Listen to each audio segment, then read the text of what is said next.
Welcome to today's episode of Disease Diaries. Today's pages are all about diabetes in Diabetic Deep Dive. I'm your host, Erin Flem, and I'm here with my co-host and expert on the subject, Aaron Spudeman. Let's talk about diabetes. Yeah, let's do it. Yeah, let's do it. Let's get into it. So what is diabetes? Well, first off, I just want to say diabetes is spooky. Sure is. Diabetes, also known as diabetes mellitus, is a condition in which the body cannot sufficiently manage glucose in the bloodstream. The two ways this issue presents itself is in type 1 diabetes and type 2 diabetes. All right, and what is the difference between those two types? So type 1 diabetes is the inability of the pancreas to produce insulin. This type is usually genetic, but in some odd scenarios it can be acquired. Whereas most people, if they're acquiring it, are going to get type 2 diabetes, in which the body is not producing enough insulin to be effective for glucose uptake, or the body has become insulin resistant. So you need just higher levels of insulin to get those glucose molecules into the cells. And what exactly is insulin, and what does it do? So insulin, it's a necessary hormone produced by the pancreas, and that basically tells the cells of our bodies to open up and let the glucose in. And this is like usually happens a part of digestion. So like you eat a meal, say you eat a good tasty burger or something, you gobble that up, it dissolves in your stomach and then gets absorbed through the small intestine, and then your pancreas will send an impulse to the cells to just have the sugar uptaked into the cells. Like I said before, it's stored and released by the pancreas. Okay. And correct me if I'm wrong, but glucose is to help give our body energy, right? Yes. Okay. So glucose is what our body thrives off of. If you don't have glucose, your body's not happy.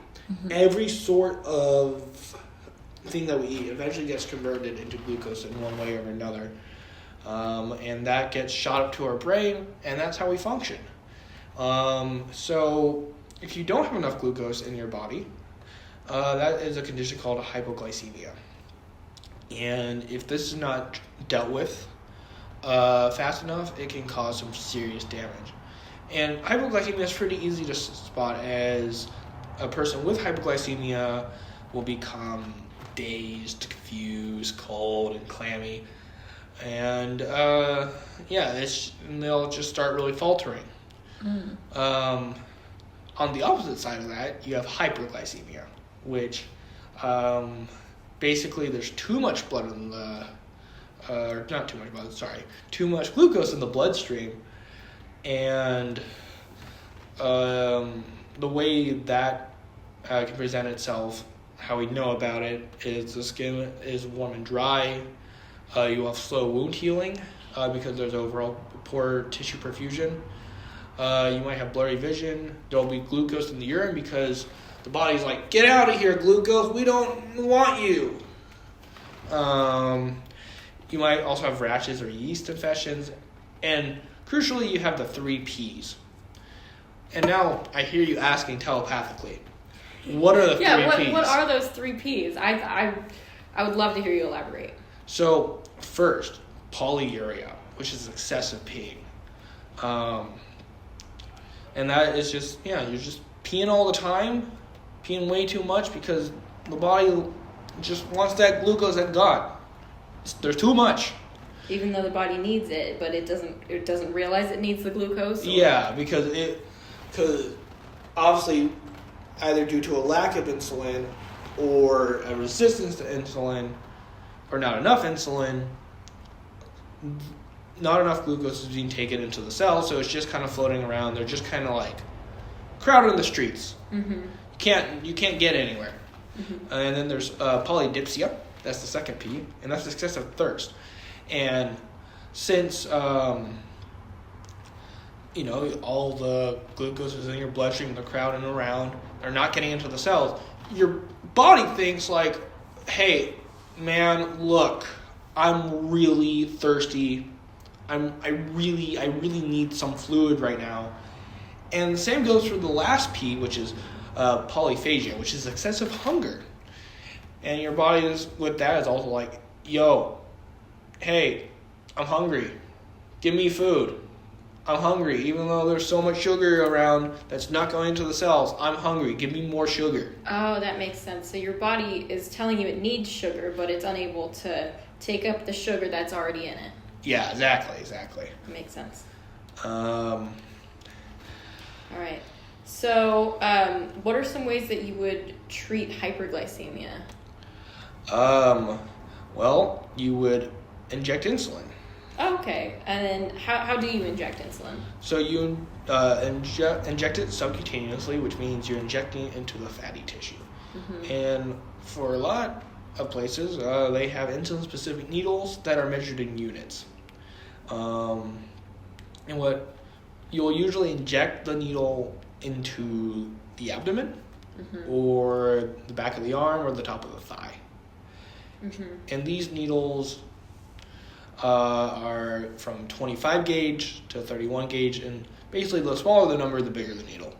Oh, so you don't want the needles to be too big because it's just going right into the skin. It's not going any deeper because you want slow absorption.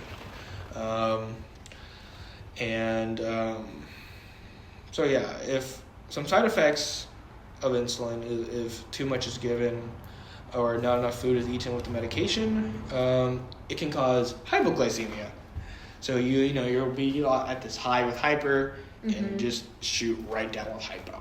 Mm-hmm. So that makes sense. So if you have too much insulin, or if you don't have enough sugar for the insulin to help break down, then that means essentially you will become hypoglycemic. Yes. Okay. Yeah. And usually the normal blood sugar ranges from 70 to 110. If you're lower than 70, there's a whole series of protocols to deal with hypoglycemia, which usually involves getting cranberry juice or apple juice into the person's system to get their blood glucose at a good level. Right, that makes sense because you want to bring that sugar back up. Yeah. Okay. Because your body loves sugar. Mm-hmm. Your body needs sugar. Yeah, it needs sugar. Yeah. And so, sorry, what are some complications that can occur? So, outside of hypoglycemia and hyperglycemia, which we've already talked about, there's diabetic ketoacidosis, which is big word, also known as DKA. This is essentially an episode where, due to either hypoglycemia or hyperglycemia, your body just goes into complete shutdown mode. And this is especially common with people who have type 1. Oh, okay. And it can really cause damage to the organs. Oh, okay. I see. So it's just your body's going haywire and and then you can have some just general organ problems as well. You might shoot out the kidneys because they're trying to get all this crap through that it's not supposed to have in there. As well as potential liver damage for the same reason. That makes sense. All right. So how are the main ways we treat diabetes in general? I know you've mentioned some. But... Yeah. So like I said before, insulin. And with insulin, you got to be sure to monitor blood glucose. You want to, if it's below 70, you want to initiate the hypoglycemia protocol. If it's above 110, you want to get some insulin into the patient. So it's just monitoring those things with a glucose stick, like a blood glucose stick. Also diet. You want them to have carbs that have a low glycemic index, and an overall just healthy diet. And you want exercise for at least 30 minutes 5 times a week. Getting active will encourage the uptake of glucose. All right. Well, I think it's time for our ad break now. Thank you for all that great information, and we'll be right back with you. Yeah, of course.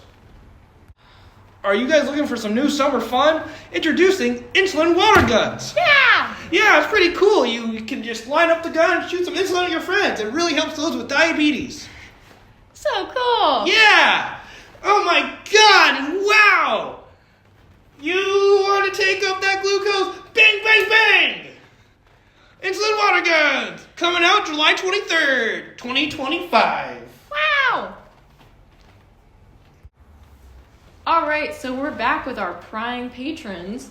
So it looks like we've got a couple questions here. First one is from Uranus3435. So this person's asking, why did my grandma lose her foot to diabetes? What does that have to do with diabetes? And I know the answer to this one. Yeah, if you don't mind me taking a stab at it. Yeah.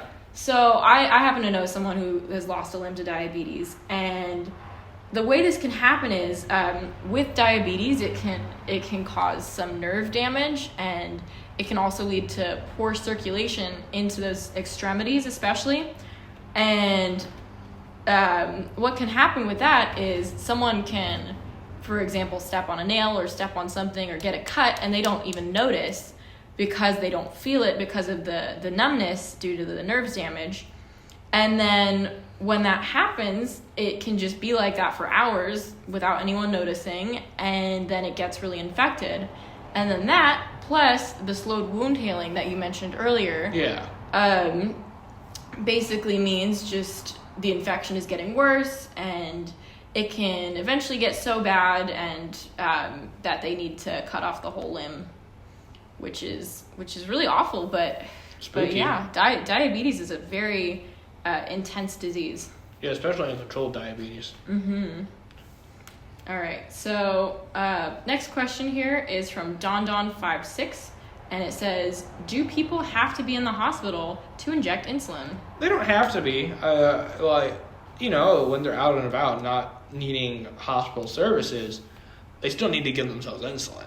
So, if they do come into the hospital, or if they're getting their insulin from like a pharmacy, they'll be educated on how to store insulin, how to store the needles, how to inject themselves, and just everything they need to do to keep themselves healthy. Diet, how to do the blood sticks, or if they have any sort of like fancy app they can use. So yeah, people can use insulin outside the hospital for day-to-day life, so they can just function. Right, that makes sense. That's a good question though, Don. All right, and then our last question here is from Super Bob, and it says, my hospital just stopped using orange juice in the hypoglycemia protocol. Any idea why? And I actually know this one too, because we were chatting about this over the break a little bit. We were. So I'm going to try and take a stab at this one too. So essentially, I believe orange juice, it has a high glycemic index, which is essentially just a way of measuring how fast a certain food raises someone's blood sugar. And orange juice is one of those foods that just really spikes that blood sugar. And so they kind of, I think they've been phasing out orange juice in hospitals for the hypoglycemia protocol because they don't want that blood sugar to go up too fast. Is that correct? Yeah, that's correct. And what they're shifting to now is mostly cranberry juice. Some hospitals and facilities use apple juice, but yeah, they're really going away from orange juice because it just shoots it up so high. Right, that makes sense. Okay, well, that's about all the time we have today. Thank you so much for teaching us about diabetes. Of course. Yeah, and everyone out there, join us next time to hear another entry in our Disease Diaries.